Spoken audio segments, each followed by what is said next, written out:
Hello, I'm Neil Notes. Welcome. This is another video of React to WatchMojo. This is episode 84, I believe, and this is the top 10 metal albums for people who don't like metal. This is, of course, I believe, a more recent video of WatchMojo. It is 6 months ago. Yeah, of course, these albums, of course, System of a Down is on the thumbnail, so I believe Mezmerize or Hypnotize are going to be on there. Really accessible albums, or even maybe Toxicity.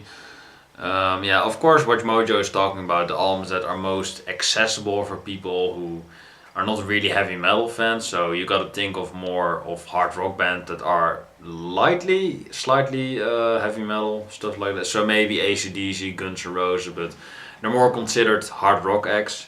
So I think just really or not really commercial, or still heavy, but they also are accessible, like System of a Down. Slipknot is they're a bit heavy, but they are still accessible with their Volume 3 album, way more accessible than their self-titled debut, which was great. In my opinion, their best album. But you gotta be, of course, definitely Opeth is not gonna be on this list. Maybe Porcupine Tree with the progressive metal, but that is more complex, so probably not. Metallica, Black Album, if I didn't say that already. Paranoid from Black Sabbath. Still a bit hard rock in my opinion, but also heavy metal, so I believe that is going to be on there. Yeah, I cannot think of other albums at the moment, so those are some predictions. Yeah, I believe The Hunter by Mastodon. Really accessible as well, great band. But it was also a bit more hard rock in my opinion, but still with a metal edge. So we're gonna see. Let's get into the video. Those were some predictions, and yeah, let's watch it. Of course, much love to metal. I'm wearing a metal shirt right now, progressive metal, Queensryche, of course. They probably are not gonna be on the list because they are progressive metal, they are complex, so probably not, but we're gonna see. We get it, this genre isn't for everyone, but these albums definitely are. Lacuna Coil, alright. Welcome to WatchMojo.com, and today we're counting down our picks for the top 10 metal albums for people who don't like metal. Rammstein. They are accessible though, but not for me. For this list, we've selected albums usually classified as metal that have captured Megadeth success while still sounding true to the genre. Basically, these are the releases that will have both your mom and your I wouldn't say accessible, but fucking great, man. I love Megadeth. Banging their heads. Mastodon. Yeah, they are pretty accessible though. Check Mastodon out, great band, especially Crack the Sky, man. What a masterpiece that album is. Mezmerize from System of a Down. Number 10, Mezmerize, System of a Down. Yeah, that part that I really don't like, but System of a Down, they rock. Kicking off our or they metal, whatever you want to call it. List is the Armenian-American formation known as System of a Down.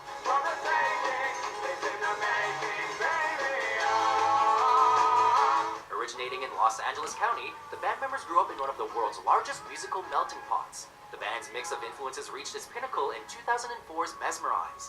The album combines elements from several different genres, including acoustic, progressive rock, and even reggae.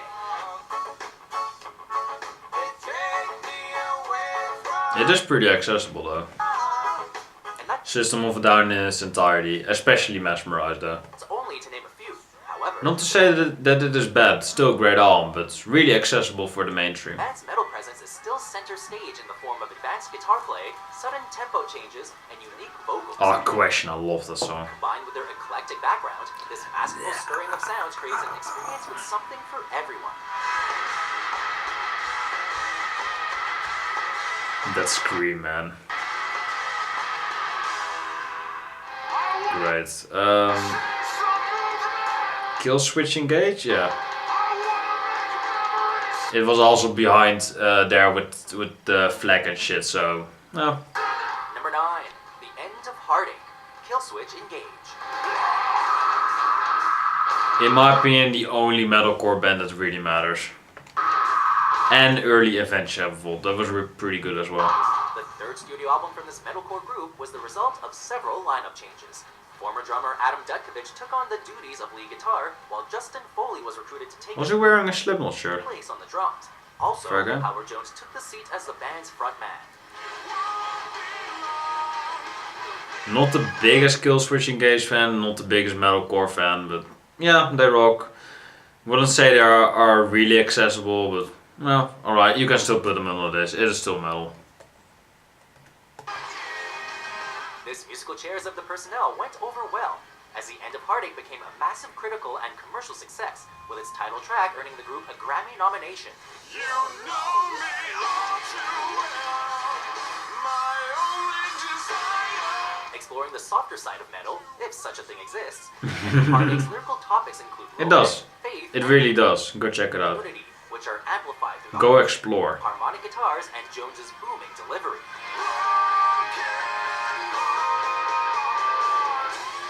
On the strength of accessible songs, such as the album's title track, The End of Heartache was certified gold in 2007.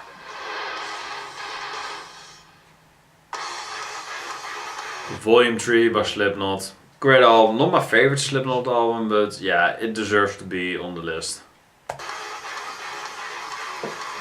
Number 8, Volume 3, The Subliminal Verses, Slipknot. Okay, just bear with us on this one. While the horrific masks and relentless brutality of Slipknot can scare away even some veteran rock bands, Volume 3 was... Yeah, but Volume 3 was really centered for the mainstream. You can definitely hear that.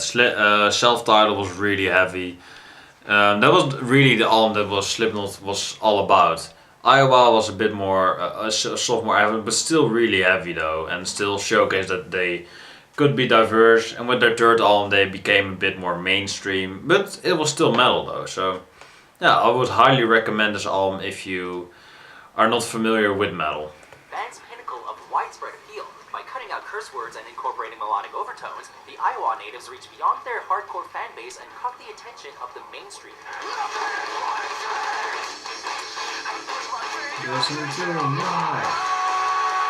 However, commercial genius producer Rick Rubin found a way to do so without sacrificing the band's face-melting sound. The result was an album that left very few unsatisfied. It is a pretty satisfying album, and I didn't know that Rick Rubin was on the production with Slipknot albums, didn't know that. But yeah, it is still really impressive that Slipknot could make a metal album that was really heavy, like they said, but also really melodic and mainstream. So yeah, good job Slipknot and Rick Rubin.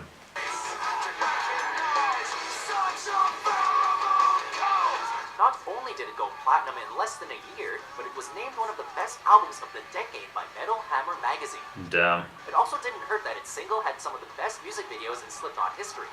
I don't really care about the music videos, but before I forget, fucking killer.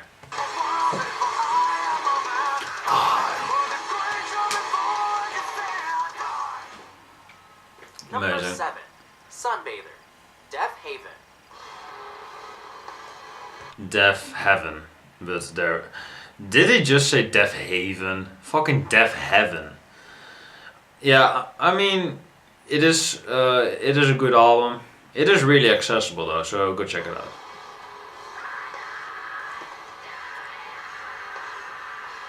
Metal has never sounded this dreamy. Band members George Clark and Kerry McCoy combined black metal elements with a post-rock atmosphere to create an album that drew in universal acclaim. This was accomplished through the wall of sound technique. The method involves layering instruments and different effects multiple times to produce a truly immersive listening experience. This allowed some of Deafhaven's major metal influences to still be present without scaring would-be listeners away.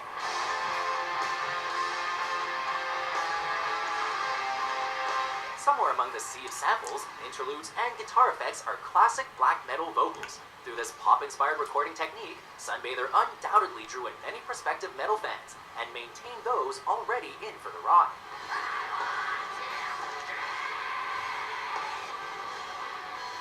The vocals are really good though. I'm gonna look for a bit what Sunbather is. Or what Deafhaven is. Doom metal maybe, black metal.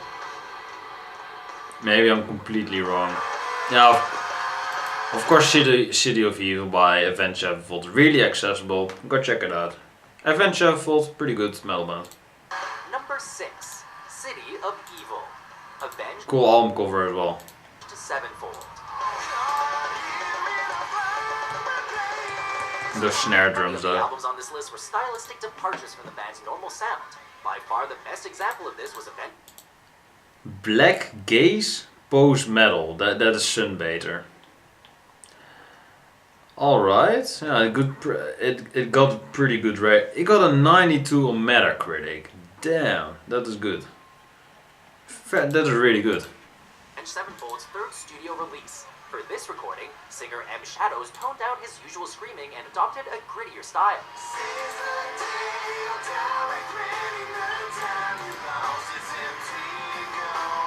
Additionally, other band members expanded on melodic sounds that previous albums only briefly featured.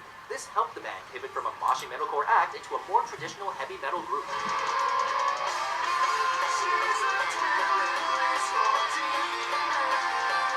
The musical makeover paid off, as City of Evil remains the band's most successful album to date. This was due to a balance of high-powered guitar riffs and I prefer their self-titled album, but yeah, City of Evil, pretty good album as well. repeatable lyrics. Accessible tracks like the face-melting Bad Country and tear-jerking Seize the Day helped City of Evil earn the respect of both hardcore fans and casual listeners alike. It is a bit more difficult to get into the vocals from M Shadows, but if you get used to them, they're pretty good. The music as well really holds up. Mastodon, great band. Some people may give the Hunter shit for that it is more commercial stuff like that, and that Mastodon was just having fun in the studios, and that is just what it's all about. Just having fun in the studio, making your music. And that was Mastodon all about, like I said. Great, great. Really good album though. Not one of my favorites, but still really good album. Go check out Mastodon. I mean, they have no bad albums, so there we are. Number 5. The Hunter. Mastodon.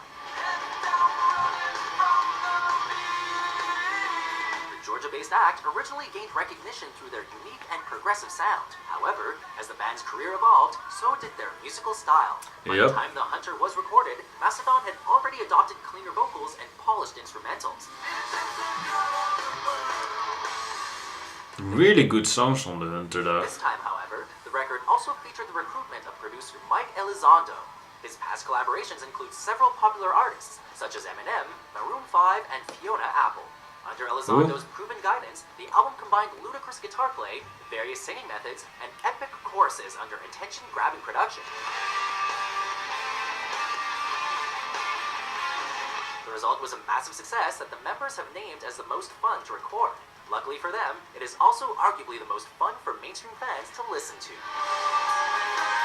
Yeah, considered to be the worst album though, but yeah, really accessible and still a really good album though. That only proves that even the worst album is still pretty good.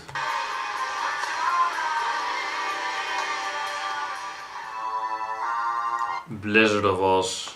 Go check out Ozzy, man, with Randy Rhoads, of course, Jackie Lee, Zakk Wylde.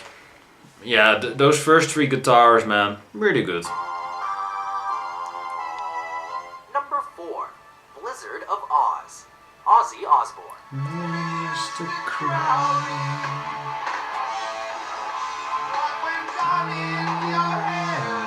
Although the Prince of Darkness had already experienced success as the frontman for Black Sabbath, he had to share the spotlight with fellow rock legends Tony Iommi and Geezer Butler. It wasn't really until Osbourne went solo that his natural charisma as a performer started to blossom.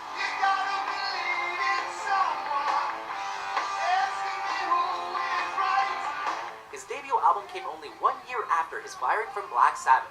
More on them later. Backing up the future godfather of heavy metal was guitarist Randy Rhoads, whose classical background added a sense of refinement and yeah, they're gonna be on the list, I thought so. to Osbourne's shrill vocals. Together, the two produced Bliss featuring tracks such as the iconic Crazy Train, which remains one of Ozzy's most popular songs to date. The Madman's first venture by himself was a huge success, going platinum 4 times and really good. cementing the singer as a household name. Yeah, devil horns up for the Prince of Darkness, man. Ozzy Osbourne is a legend.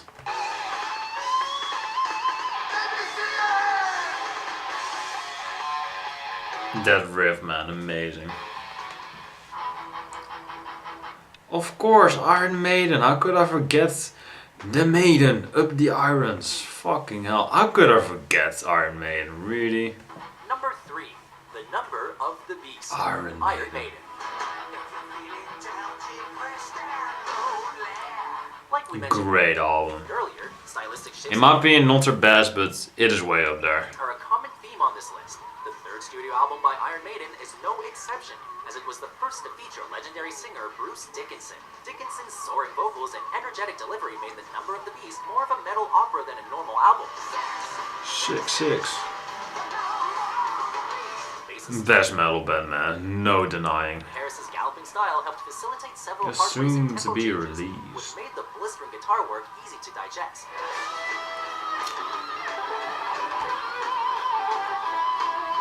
Several of the songs also made recognizable references to things like the movies and religion.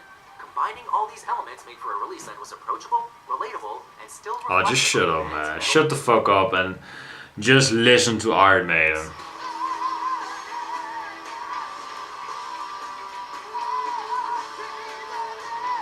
As a result, The Number of the Beast is considered an absolute landmark for the genre. Hallowed be thy name, absolute masterpiece. And the entire album also, really love it. Yeah, I recently reviewed this album on the channel, really amazing. One of the best metal albums of all time, of course, really flawless. Go check it out. And also one of the most accessible albums, so there we are. Number 2, Paranoid, Black Sabbath.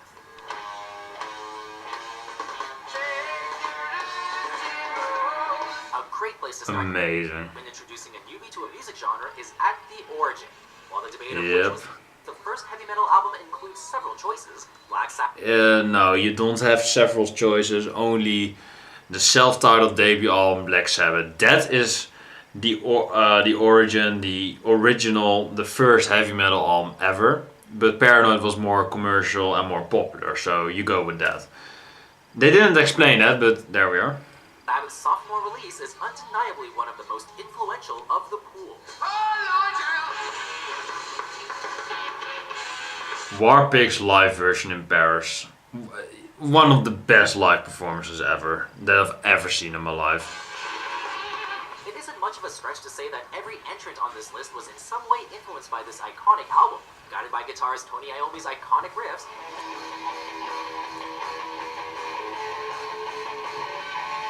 Paranoid spoke of harsher life topics including war, depression, and drug abuse. The dose of reality worked as the masses embraced tracks such as War Pigs and Iron Man.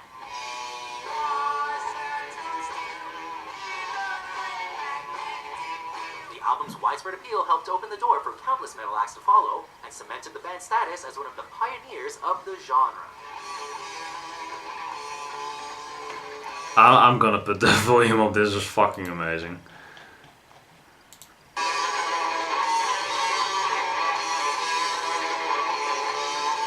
Before we reveal our Ah, top, for fuck's sake. You're gonna end it at the ending. Or you don't fucking finish with the song. Fuck off, WatchMojo. top spot, here are a few honorable mentions. Images and Words by Dream Theater. Amazing, legendary masterpiece of an album. One of the best. Love Dream Theater, but it is not really accessible, so no. But in my opinion, one of the best albums ever. But not really accessible. Seas increase and then fall again. Meliora by Ghost. Great modern band, love it. The strength, the sound, the songs, Volbeat, no.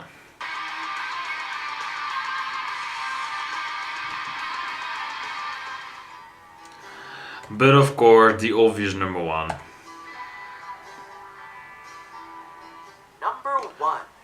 Metallica, aka the Black Album, Metallica. Hey, I can actually hear bass. Good job, Jason Newsted. Yeah, of course, I'm a big fan of the first 3 albums with Cliff Burton, best bassist ever. Of course, combined with Steve Harris, but Steve Harris still lives today, so there we are. Of course, and Justified really loved the album as well, but you can barely hear bass on that album. And with the Black Album, most people consider that their sellout moment. It was still a really good album, but yeah, doesn't hold a candle up to the first 4, and is also the most accessible. Picking just one of this band's releases is tough, considering their No. back catalog includes masterpieces like Ride the Lightning and Yeah, but they're not accessible. Master of Puppets. However, for the top spot on this list, we have to give it to the self-titled album that turned Metallica from thrash legends into global icons.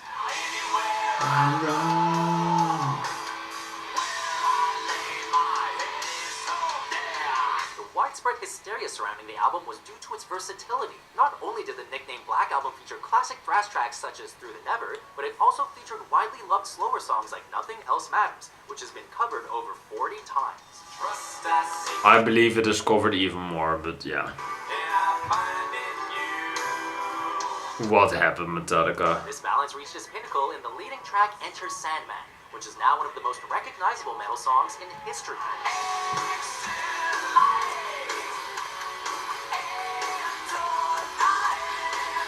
On its way to going platinum 16 times, the Black Album helped to establish heavy metal as a widely...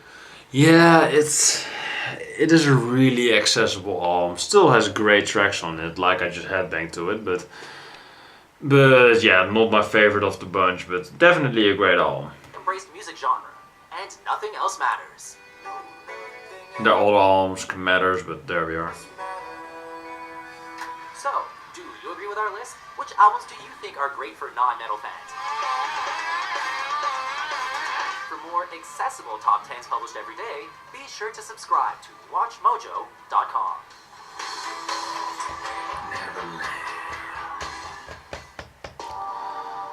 Yeah, that was a pretty good list. Yeah, of course Metallica was... Yeah, it was really expected that they were number 1, so there we are. I'm gonna look at the comments for a bit. Rammstein. No.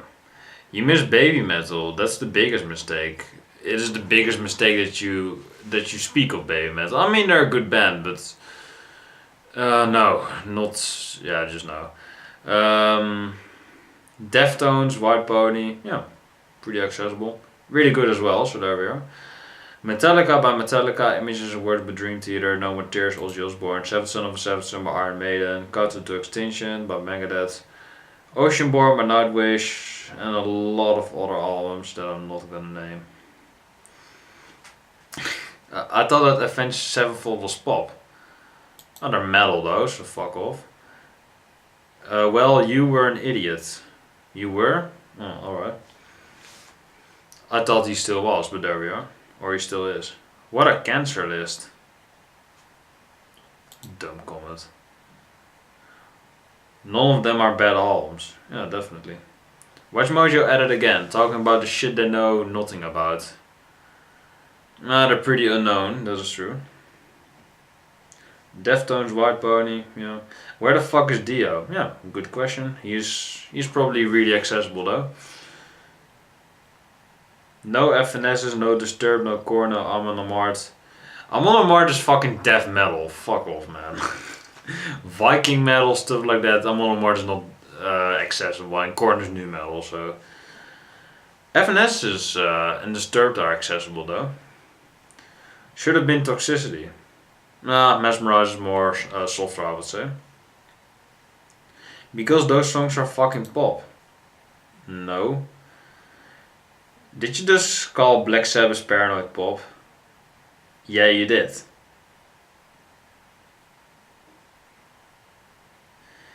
Yeah, you did. Number of the Beast, you should die, mate. Number of the Beast, Paranoid, Black Album, they're not fucking pop albums, so fuck off. But yeah, the comments have no idea what they're talking about as usual. So let me know your list in the comments below. I'm curious to know what your what you think are the most accessible metal albums. Let me know. I'm curious to know. But that was the video. Yeah, it was a pretty good list, I would say. A lot of good bands on there. Not really a lot of bad bands though. Can't remember the bad ones, so there we are. A lot of good Mastodon, Metallica, Black Sabbath, stuff like that. Great bands. Slipknot, of course. System of a Down. Yeah, pretty good list. So a lot of metal list. So there we are. I hope you've enjoyed the video. Like, comment, subscribe, push to the channel. The almost know for more videos like this one. I hope you've enjoyed it. Like I said. Yeah, and with nothing more to say, I hope you've enjoyed it. Like I said, God bless, stay safe, take care, have a nice day, and enjoy metal, man. If you're not a metal fan, listen to Paranoid, listen to Black Album, listen to City of Evil. They're metal albums and they are killer. And of course, Mastodon with the Hunter, great albums.